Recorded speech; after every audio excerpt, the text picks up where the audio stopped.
Welcome, everyone, to the DCR Out Loud. My name is Tara McKinney, and I'm the Public Outreach Director of the Division of Cannabis Regulation. I am here today with our very own director, Amy. Hi, I'm here. So today we have a really bittersweet episode. Yes, we do. I'm not sure which, for me, is more prominent, the bitter or the sweet, but here we are. So in this episode, we're going to talk to Andrea Balkenbush, Deputy Director, about her time here at DCR. We'll have Lindsay Roots in the No Zone talking about agent IDs, and we will round it out with some general updates. Amy, are you ready to go? I'm ready. Let's do it.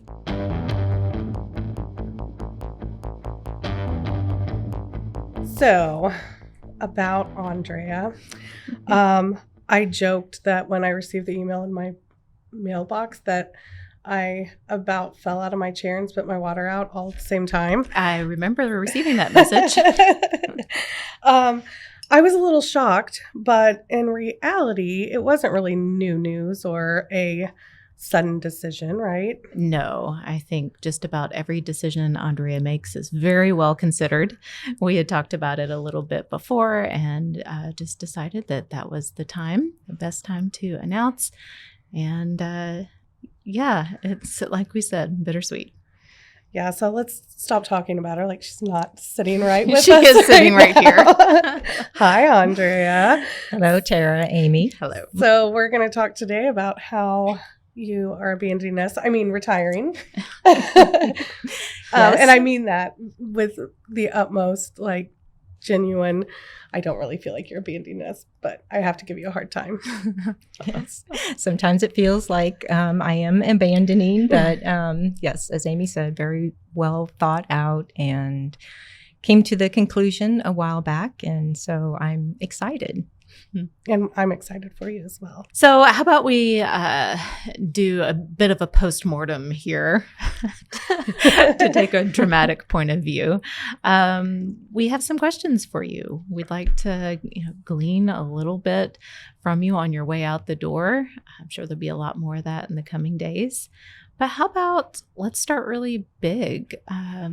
Sitting where you are today, how do you feel about your career and accomplishments? It's been a great career. Yeah, so it has been. I've been with state government by the time I retired to be about 30 years.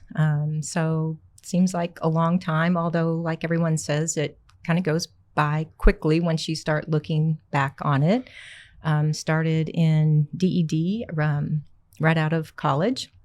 Took a few years off doing some other things.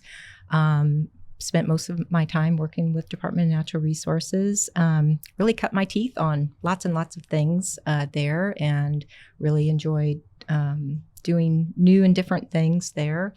But I do have to say that coming to Department of Health and spending the last almost 6 years in cannabis regulation has been by far the most exciting, the most rewarding, kind of the best culmination of everything that I've done and learned in my career up to this point. So it's very exciting to be able to retire from this agency and this group of people. Yeah. What was it that you were doing at DNR that gave you the experience to be such a great fit for this project we've been on here at DHSS? Yeah. So I think just a lot of different things that I was able to do in the 22 plus years that I was there. Started off doing a lot of administrative kinds of functions. My degrees are in economics, business administrations, masters in business. And so I was really well set to take on a lot of administrative types of duties at the department. Budgets, grants, HR management, accounts payable, receivable, everything you could imagine that it takes to actually run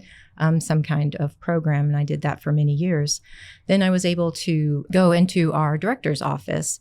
And there it was just, you did anything and everything that needed to be done for anything and everything that came about, right? And I worked with a lot of different people and a lot of different directors, a lot of different projects along the way. So a lot of strategic planning, a lot of planning, so developing new things and working across the department. So I was able to really learn and engage with a lot of different programs, understand what they were doing, what their needs were. And then about 2009, the American Recovery Act came about, and the department received a lot of money, a lot of new money. And I was coordinating those efforts for the department. And as part of that, we had a lot of new programs. So some of the money went to programs that were already existing. And so they just had to grow in and expand what they were doing. But then there was other areas where it was completely brand new. And so I was involved a lot in that for several years, where you had brand new rules, brand new federal guidance that wasn't even out, and we were still implementing these programs.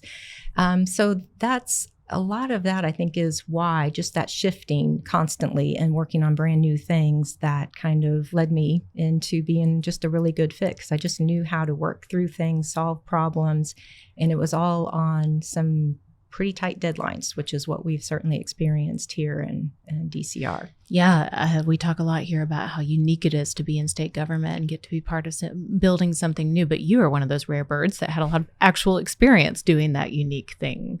So it was a great fit.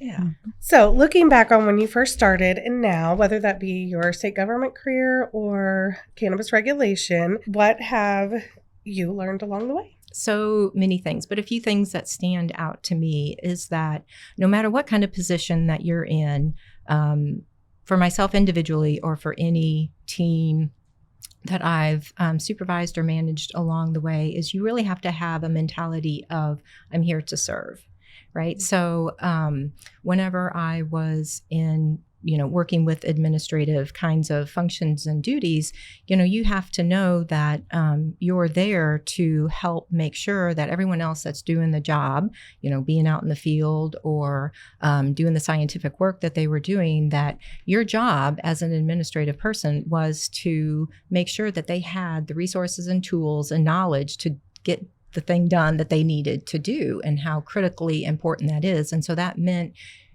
you had to know what their job was and why they were doing it. So I really carried that throughout my career. And I think that was really important and critical here at DCR, is to know and understand that you were serving not only the people in your team here in the department at DCR, but also understanding the industry and where they were coming from and what they needed in order to comply with the law and the rules that we have.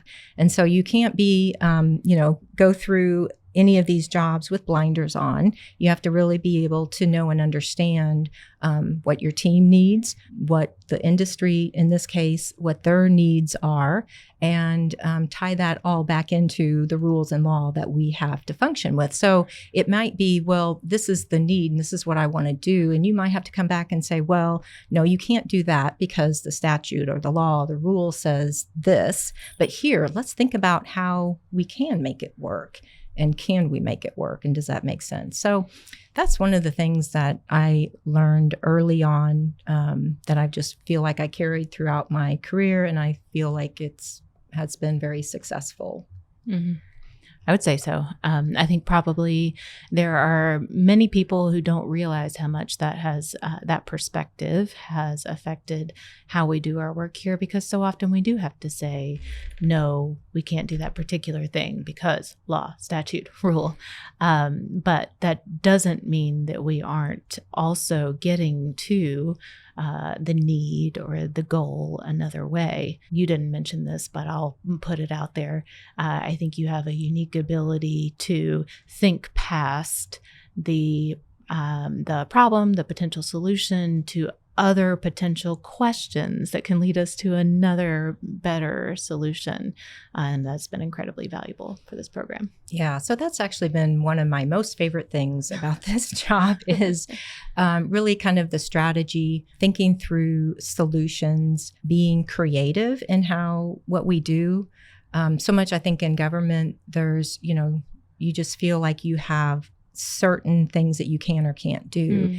And one thing that's been really great about being in DCR is that we have really thought very creatively about how to do things and how to get things done. We've been under so many tight timelines and pressures to do things, and you cannot do just the normal thing that's always been done any place else and get done and accomplish and meet the deadlines that we've had to meet. And so needing to be very strategic and creative, analytical about working through these issues has been, really one of our biggest successes, and the thing that I've probably enjoyed some of the most. Can be exhausting. Thank you for sticking with it and not losing that ability along the way. Yeah. What have been some of your biggest challenges? We just talked about a pretty big one, but some of your biggest challenges since joining this program? Yeah, there's been so many. I think balance in life, in work, time.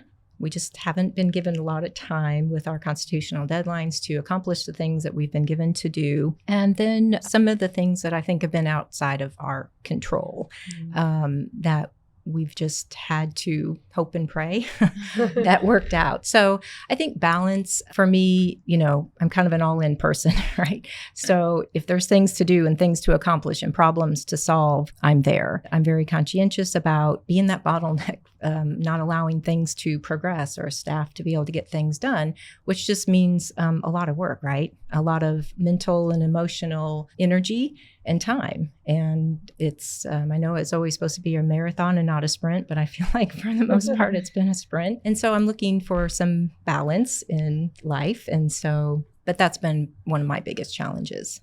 The things that are kind of outside of our control that's been really challenging was, I remember the most sleepless nights, the issue that caused the most sleepless nights, I think, was early on in our program where our seed-to-cell tracking system was our contract was being contested.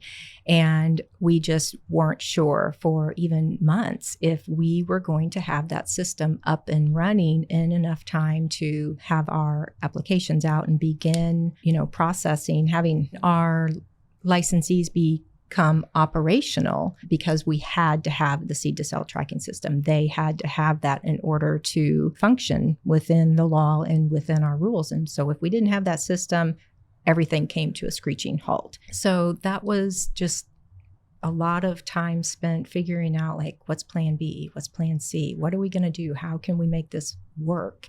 And so there was always a lot of contingency plans being developed that in some cases we never had to use. In other cases, we did have to go to plan B or plan C just to make sure that things were working out. So I know that was a real...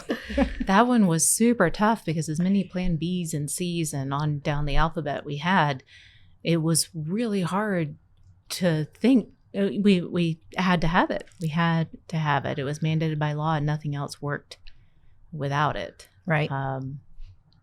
Yeah. And we had a lot of time constraints, right? So we had in the Constitution just an enormous amount of very quick deadlines that we had to meet as a program. And so it didn't matter if you didn't have the staff hired or trained to do these types of things. You just had to, get it done.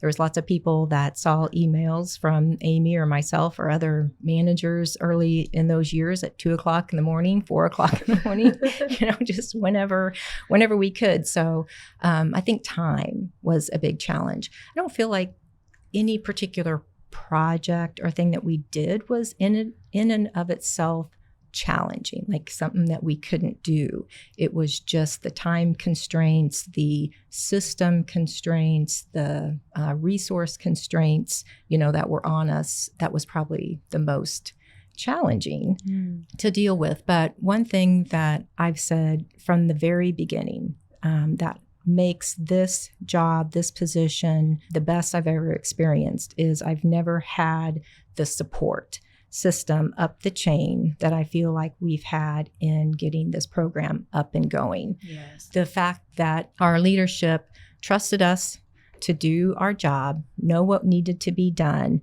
and then just let us do it with guidance when we needed it was huge. There's no way we would have ever been able to accomplish everything that we did if we were in situations like I've been in many other times in my career where you had to check, each step along the way about what you were doing or decisions that you were making, and that just slows the process down. So it was truly a situation where, hire the people that you need to get the work done and let them do it and support them along the way. And I do feel like that has been the case here. I probably would not have been here this long if that wasn't the case, because this is just too hard to get done otherwise.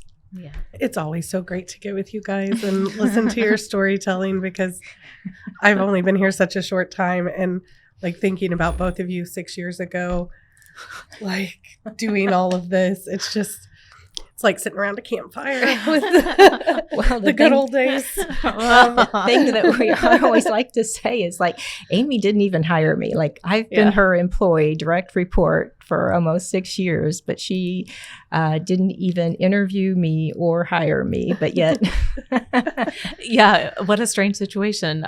Previous director, Lyndall Fraker, didn't hire me either.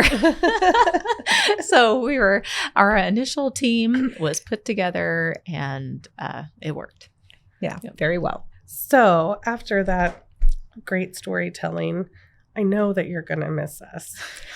Yes, absolutely. Because we're definitely going to miss you. But tell us what you're going to miss most about DCR. The people and my team. By far, that is the biggest. I feel like I've made such great friends, and people that I've worked with are just so great. I just can't even express that. That is definitely the thing that I'm going to miss the most. And maybe what has kept me here longer than when I was even eligible to retire is definitely the people. And so that's the thing that I will absolutely miss the most. Probably followed by just the sheer, I don't know how to describe it. It's the work. That was probably the hardest thing to let loose of. Am I really ready to retire from state government? Because I still am excited about the stuff that we're doing here. And I'm still coming to Amy with, well, what about this? And we should do this. And how about this? But it's the people that I'll miss the most. But I definitely plan to stay engaged with people and, have some great friendships that have come out of this.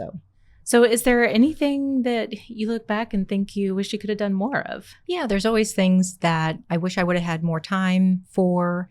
And I think one of the things that when I think back about my time that I really, really enjoyed and don't feel like I had the amount of time to spend on it that I would like to have. And one of those things is just engaging with staff more. COVID happened very early on in this program, and all of a sudden our staff, what little we had, and as they grew, they were, working from home out around the state.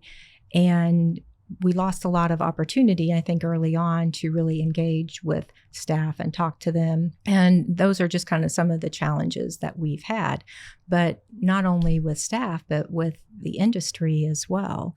Some of my favorite things is to go out and, visit with the industry, talk to the people that are the, owners or operators of our licensees, and just talk to them about what is their story. Why are they doing what they're doing? What are some of the challenges that they're having? How is our rules and our decisions impacting them?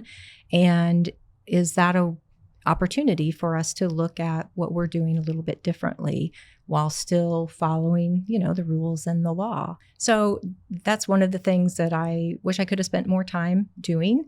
And probably if I would stay, that's something that I would. But I truly, even though I have been very much a regulator in this space, I really, really have enjoyed working with the industry, seeing it grow, seeing all of the challenges that they faced. They were facing equal challenges. At the same time, they had their own set of challenges. They had deadlines that they had to meet. And I always understood and knew that. And so I've just really enjoyed working with them and, again, seeing them grow and prosper and make this industry one of the best in the United States. And so I'm just super proud of our division, and I'm very proud of the industry and what they've had to do. And there's just a lot of really, really great people in the industry, and I wish them all the best. Okay, so on your way out, do you have any advice for us? Any advice for current or future employees at DCR? Yeah, that one's kind of tough. I would say embrace what this program and division is and what it's about. We always hear whenever we interview people that they're really excited to come into this program because it is something new and it's different. They want to be a part of something from the ground up. I think sometimes the luster of that kind of starts to wane after a while because it can be a lot, maybe not having all the right answer, all the answers right away. The change that does come about because you have a brand new program, you're still building, we're still implementing. So I would just suggest that people really kind of embrace that and work with their teams to know and understand, ask the questions. Well, why are we doing this? Why did we do this, 3 years ago, and is that still relevant? So to really think about, this program and why we're doing what we're doing and how we can do it better each day, be creative about what the solutions are and be comfortable with making changes as they make sense, because now we're growing, we know more, and we should be changing along the way. And I think it's going to be many, many, many years before we're fully implemented and before we feel like, yes, whatever this process is or whatever we're doing here is the best that it can be. And now we can just start, implementing that and not think about, changes. Love that. So I want to ask you a surprise question that I like to ask people who are retiring. How do you imagine that first morning when you wake up and there is no more DCR? What will you do? What's that day like? Probably pretty similar to what my normal mornings are like, but being more active. That's one thing. I'm very much of being an outdoors kind of person, trying to stay physically active. And so I think that every single morning, instead of thinking, okay, do I have time to go to the gym or, go for a walk or do whatever physical thing I want to do, it will definitely be doing that. That will be my number one priority every morning, is to do that. And that's something I'm very much looking forward to. That's great. So you will not be the lounge on the couch type of retiree. No, I don't ever see that unless it's a nasty day and I'm going to sit there with my book all day and read. Also lovely. Yes. Well, that's great. Thank you so much for spending this time with us. This time today, this time the last 6 years. It'll be 6 years in February. 6 years. Wow. But of course, this is not goodbye for us. We'll see you around. Absolutely. Thank you all very much. Appreciate you having me. See you around. Thank you so much for being on today.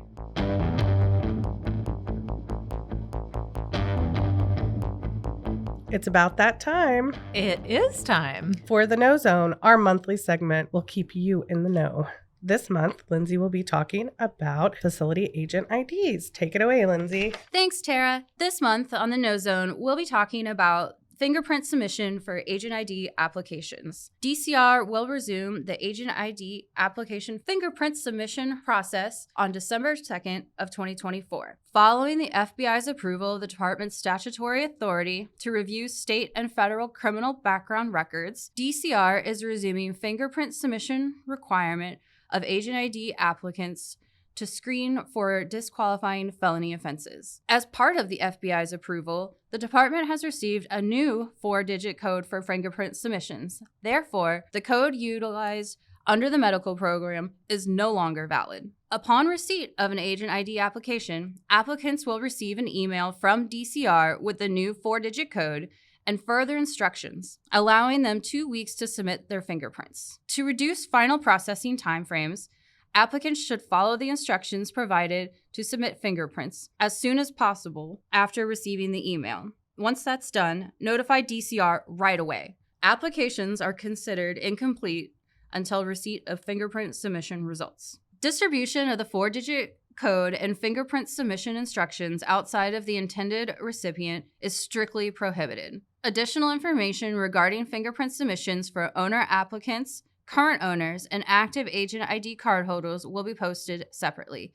Please check our website periodically for updates. Thank you, Lindsay. That's really valuable information. And I wanted to point out something that you said towards the beginning. You said a couple times that we're resuming these fingerprint background checks. Yes. And I think that's important for everyone to remember. We did this for several years under the medical program. So a lot of businesses and individuals be really familiar with the process.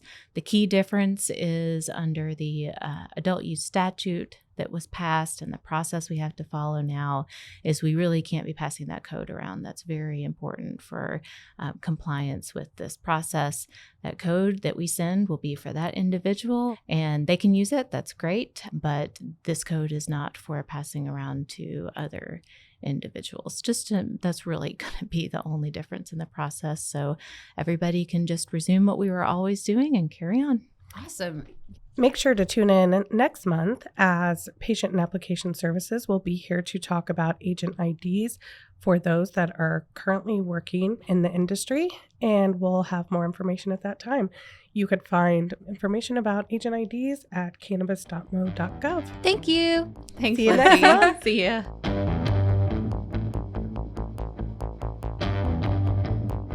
Now we're going to talk about some licensee updates. A micro-business meeting was held in Jefferson City on November 13th. The welcome meeting is designed for new micro-business licensees and includes information on compliance and gives licensees the opportunity to meet leadership, their compliance officers, and business license specialists. Evaluations were very positive and attendees welcomed the opportunity to meet in person. Also, a licensee learning session for existing licensees was held virtually on November 20th. There was a morning and afternoon session that included topics on production batches, virtual transfers, and the transfer hub. There were a total of over 85 licensees in attendance, and almost 60 DCR team members assisted. Some attendees attended on behalf of multiple licensees.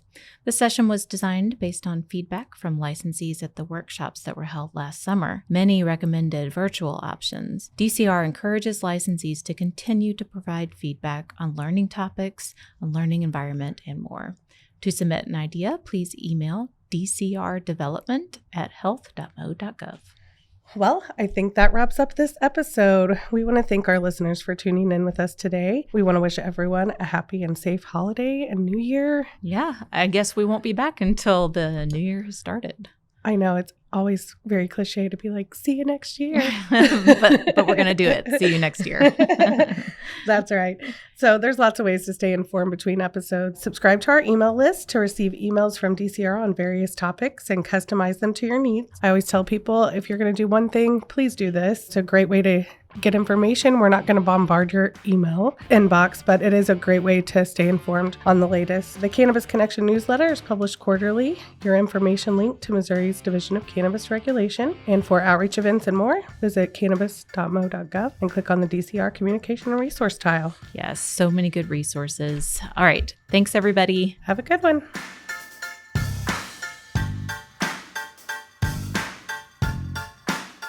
This podcast content is intended for adults over the age of 21 years old and is best to be used for informational purposes only. The content does not constitute official compliance or regulatory guidance. The department and author assumes no responsibility or liability for any errors or omissions in the content of this podcast. The information contained in this podcast is provided on an as-is basis with no guarantees of completeness, accuracy, usefulness, or timeliness. Cannabis licensees should consult with their assigned compliance officer for rules and regulations specific to their facility. The content is not intended to diagnose or treat any medical condition and should not be relied on for any medical purposes. Patients and the public should consult with their healthcare providers about medical-related questions and the impact of cannabis on health. If you believe you are having a medical emergency, call emergency services. The views, thoughts, and opinions expressed herein are those of the authors, presenters, and do not necessarily represent the official views of, nor an endorsement by, the U.S. government, Missouri Department of Health and Senior Services, or the government of the state of Missouri.